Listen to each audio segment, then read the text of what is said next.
Hi.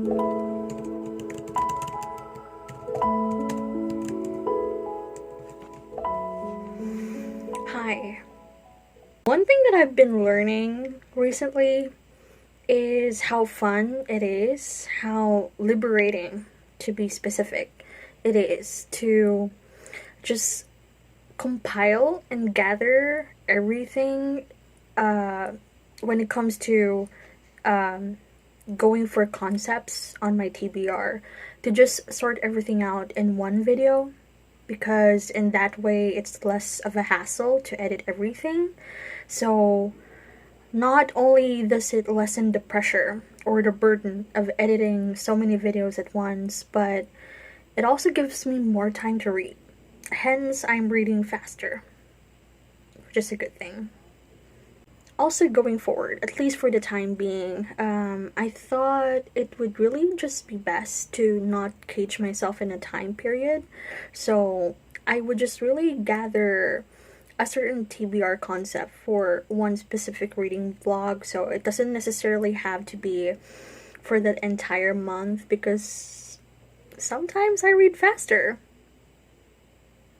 Yeah, sorry for the long explanation, but to cut the story short, my concept for this particular reading vlog is something that I've already done before. In particular, last year, hold on, I can't remember. Was it October? Yeah, I think it was October, when I read books that have blue colored cover design. And then earlier this year, January, I selected books that have purple undercover. I mean, granted, the genre is dark fantasy-ish, but yeah, I've selected books that have the shade of purple undercover design. So, aligned with that is how I pick my books for this reading vlog. Yep, for this reading vlog, I have selected titles that have pink colored book spines. First on the list, I think this would come as no surprise. It's one of my recent purchases. This is My Year of Rest and Relaxation by Otessa Moshfegh. Otessa Moshfegh has been enjoying quite the attention right now, and it's always a win for me whenever literary fiction is crossing the mainstream. I don't know, I just feel so happy when writers get the hype that they deserve. I don't know yet if this is gonna be a good book, but it has gotten a lot of praise, so I'm feeling confident. Also, the title just really called out to me. Now, this second book may come as a surprise because I haven't talked about this book in a while. This is part of the very first book haul, in fact, that I did for this channel back in September when I tried out the blind date with the book service, or blind date with the book services on Shopee. There were several stores that I tried out, and this is one of those. This is Connie Brockway's My Seduction. Historical romance. Always my guilty pleasure. Also, it's very fitting that this has been blurbed by Lisa Kleypas, and Lisa Kleypas is one of my all-time favorite historical romance authors. So, I don't know if you can see this, but she said this is too wonderful to resist. How very fitting. Third book on my TBR is quite possibly the one I am most excited about. Again, this is another one of my recent purchases. This is Breasts and Eggs by Mieko Kawakami, and this is translated literary fiction. Are you getting the vibe that I'm just really using this excuse to get on with my favorite genres? Because literary fiction is love, okay? And so many good things about this book, so And finally, the final book for this reading vlog is the biggest out of the bunch. It's the largest book, and I think has the most number of pages. Again, this is another one of my recent purchases, and it's a historical romance as well, but it's more YA, I think. Yeah, this is Julie Berry's Lovely War.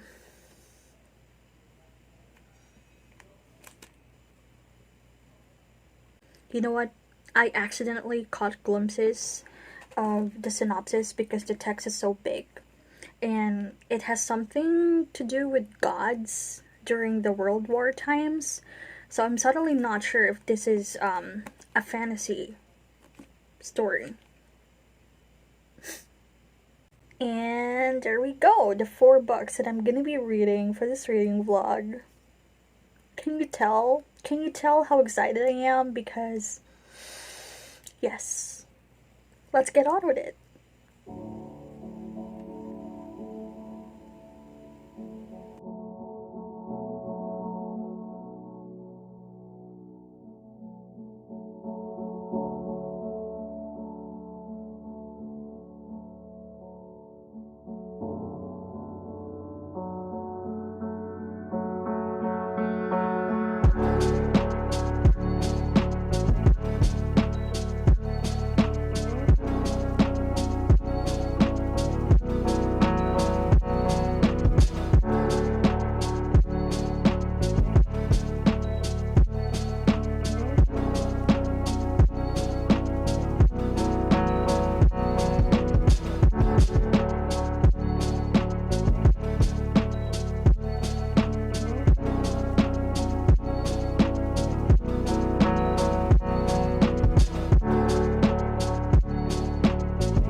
I finished my seduction. I had a good time. It had a lot of tropes, a lot of elements, a lot of personalities that I'm so familiar with when it comes to historical romance. But, you know, just as expected, the writing is beautiful and romantic as it needs to. I just found myself tabbing the pages because, I don't know, the writing is just so good. Even if there wasn't really anything so groundbreaking about the story here, it's still, I believe it still presented a lot of conflicts and complexities on the characters that I find refreshing. Anyway, I'm gonna talk about this later. Time to move on to the next book.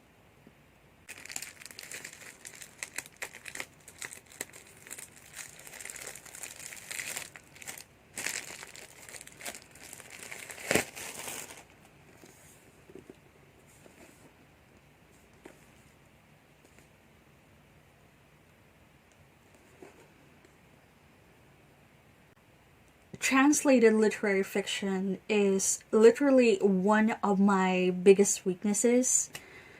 I'm just a sucker for this genre. So, I'm so glad. This is one of my recent purchases, and I'm just so glad that I'm not gonna wait a long time to start reading this, because I really want to read this as soon as possible. This is Breasts and Eggs by Mieko Kawakami. I hope I'm saying that right. I don't know if you can see this clearly, but I hope you're reading it. It has a lot of blurbs, a lot of praises. And I don't know, my expectations are so high right now. There's a very lengthy synopsis at the back. But as with everything else, I will ignore it and just head into this without knowing a thing.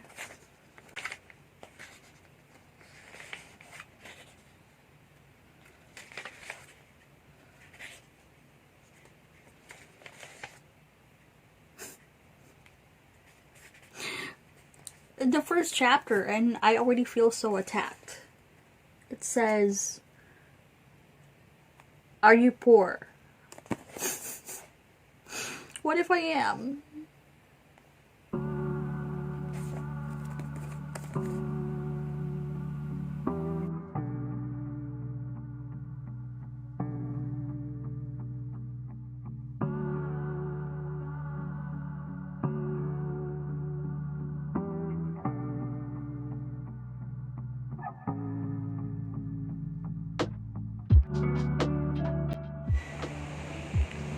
So today I'm currently at a hospital because my mom's about to do some checkup for her eye surgery.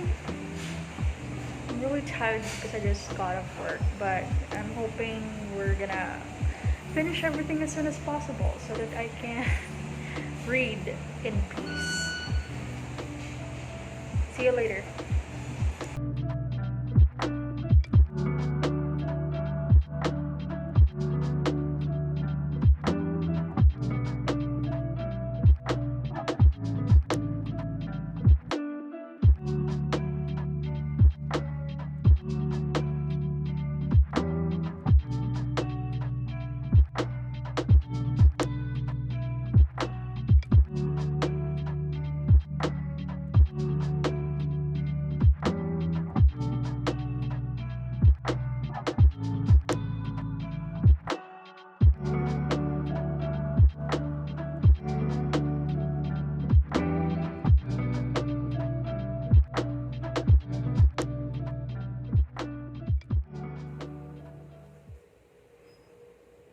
Good afternoon. An update. I have finished breast and eggs. Yeah, I have aggressively, passionately tabbed this book. This is easily one of my most thought-provoking reads of this year. Will no doubt, no question, go straight on my best of the year books list as well. Whenever I encounter a really powerful book, there's always this intense urge to read out loud all the beautiful sentences, all the powerful statements and realizations, all the most striking sentences that you've come across on every page. I wish I could read the whole thing to you, but yeah. 5 out of 5 stars. I hope every woman can take time to read this book because I think it asked a lot of questions that I think we can all take time to reflect and ponder our thoughts on. It explored so many perspectives, so many scenarios, so many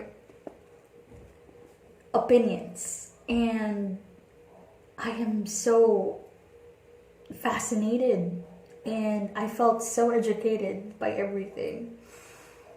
Anyway, now I can move on to my final book for the month, which is Lovely War by Julie Berry. This is my fourth and final pink book for this reading vlog. Historical fiction!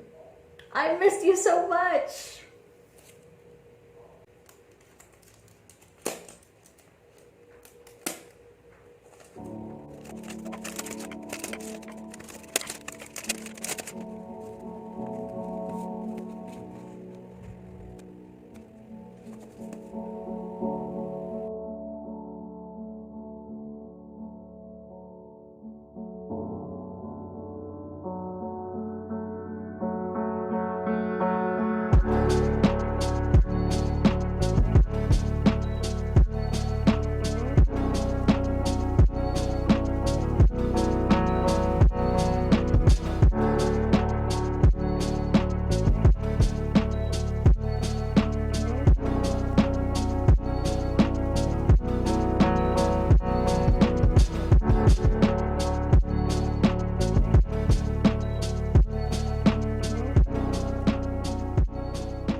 Wow. So, I feel like my obsession, my desire for hunting and searching for books with pink colored spines finally had been justified, finally paid off. Because, wow, I really enjoyed this reading list. Let's talk about them, shall we?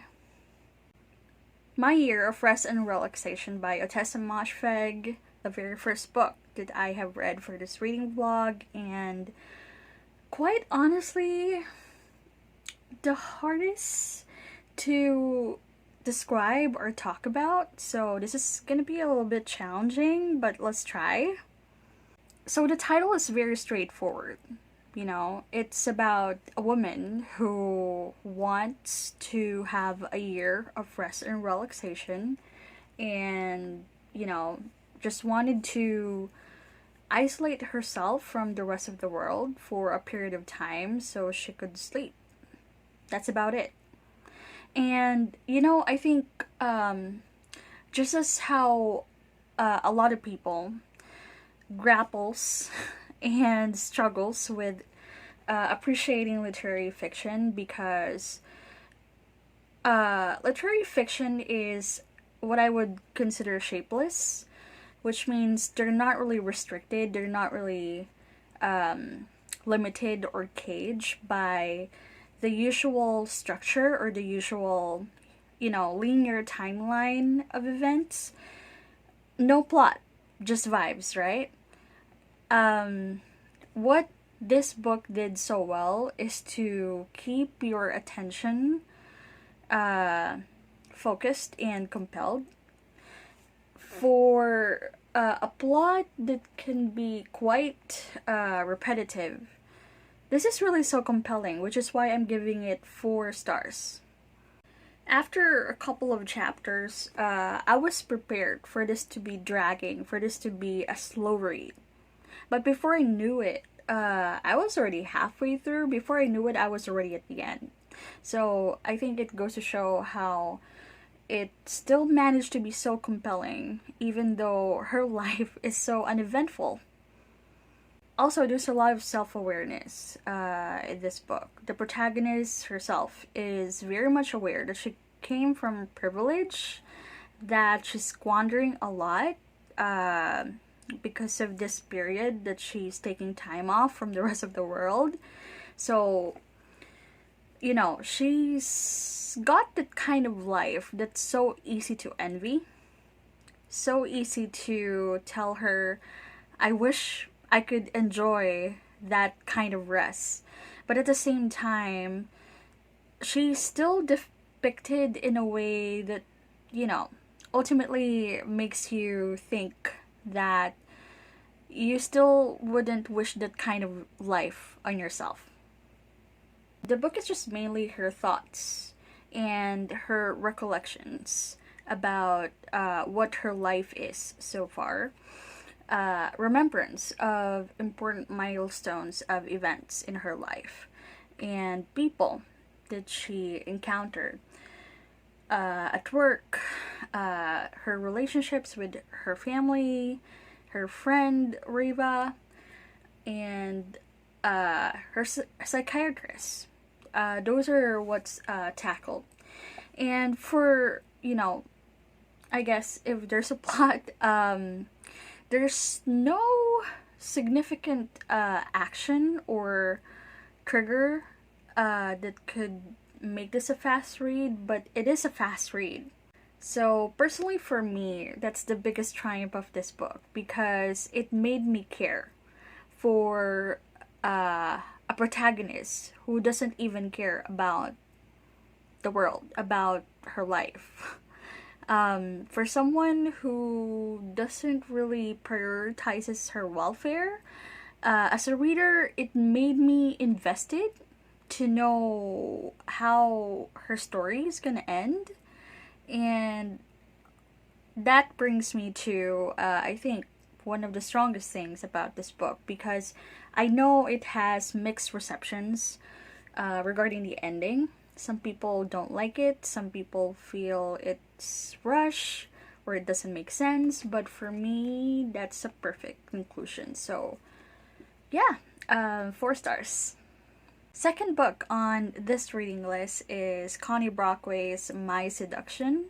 And I already lightly talked about how this is a mixture of the typical cliches of the historical romance genre, and at the same time, some refreshing things that I haven't seen yet on this genre so far.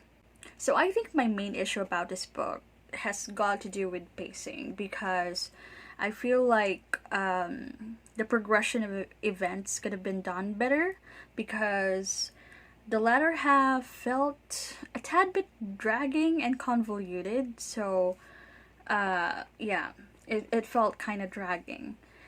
What really kept me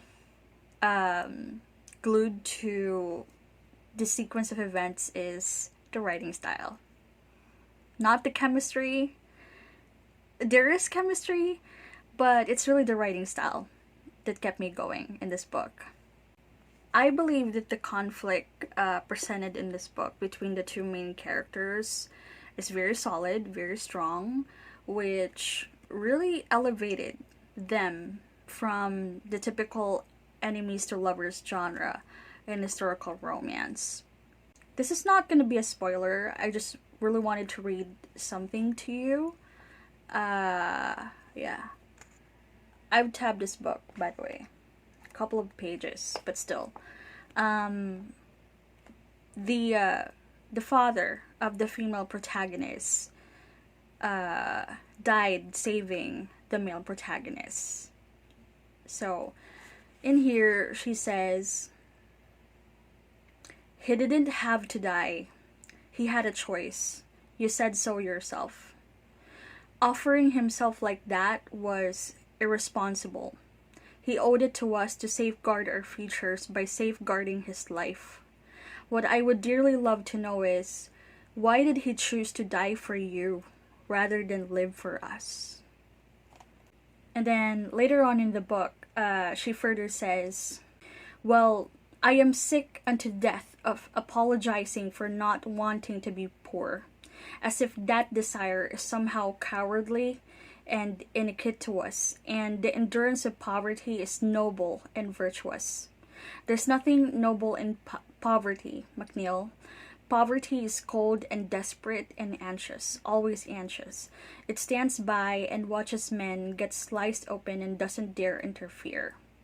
Then it chokes you with guilt for surviving." I gave this 3.5 stars. Third book that I read is Breasts and Eggs by Miko Kawakami. And this is easily my favorite book in this reading list, and easily a 5-star read. Definitely one of the best reads for my 2022 so far. It's one of those cases again where I wish I did an exclusive dedicated reading vlog just for this book, simply because there were a lot of sides and perspectives that were represented here in the main argument that this book tackled. And I felt like my view of the world just really expanded a whole new horizon because of so much thoughts that I've learned from hearing different, I guess, sectors of society talking, represented in this book. You probably can see it clearly from here, but I enjoyed tabbing this book so much. And to put it into context, here, Blue tab is what I use for tabbing parts of the book that gives me great insights. I use this for something I would consider groundbreaking, something new that I've learned, a lesson that I've acquired. Anything that's fresh to my brain, I tab it blue. and this is usually my leftover in the usual colored tabs that I use, because I don't use that often. There's rarely anything brand new or refreshing in books anymore. I mean, granted, I've only been annotating books very recently, but I still stand by this. I've used the blue tab a lot because I've learned so much from reading Breast and Eggs. In particular, most gripping to me were, the overlapping parallels between being an author and being a mother. I wish I could read so many things to you, but all I can do right now is to highly recommend this book. Please, please, please, read this at least once in your life. In page 258, she says, "Feeling guilty, I did my research and took notes or rewrote the same lines over and over. Dozens of novels hit the bookstores every month, launching the careers of younger writers. And while the number of infertility blogs I followed ebbed and flowed, more babies were born every single day. There was always someone somewhere discovering a different life, a different experience than the day before, stepping off into uncharted territory. But I wasn't getting anywhere. I couldn't move. In fact, I was being pulled away, slipping further every second from the blinding light of that reality." And finally, the final book in this reading list, and unquestionably the biggest surprise in this reading vlog, is The Lovely War by Julie Berry. I was anticipating this to be historical fiction, that's what I was prepared for. But then the opening chapter happened, and it finally dawned on me that there's gonna be fantasy elements in this book. Half of me was like, okay, this is creative. And then another half of me was a tad bit hesitant. I want to keep my heart guarded because the YA fantasy or the fantasy YA romance books that I've read so far this year, while they were good books, I wouldn't exactly call them books that hit the mark yet. Because they have several things that I still have issues about. And Lovely War resolved all those things for me.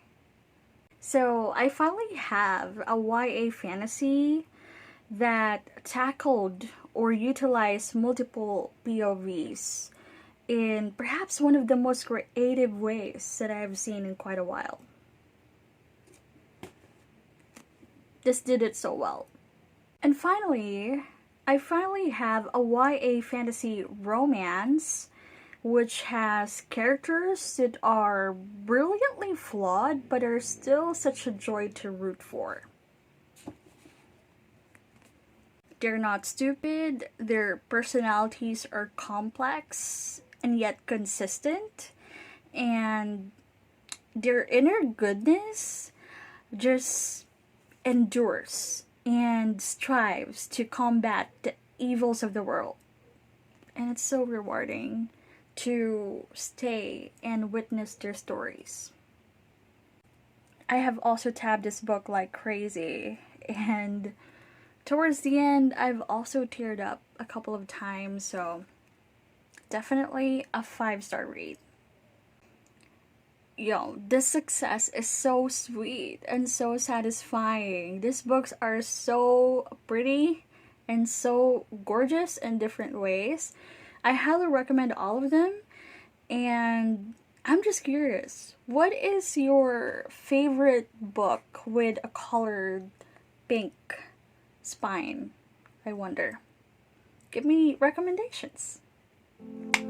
Thank you so much for watching this video, and see you on my next reading vlog.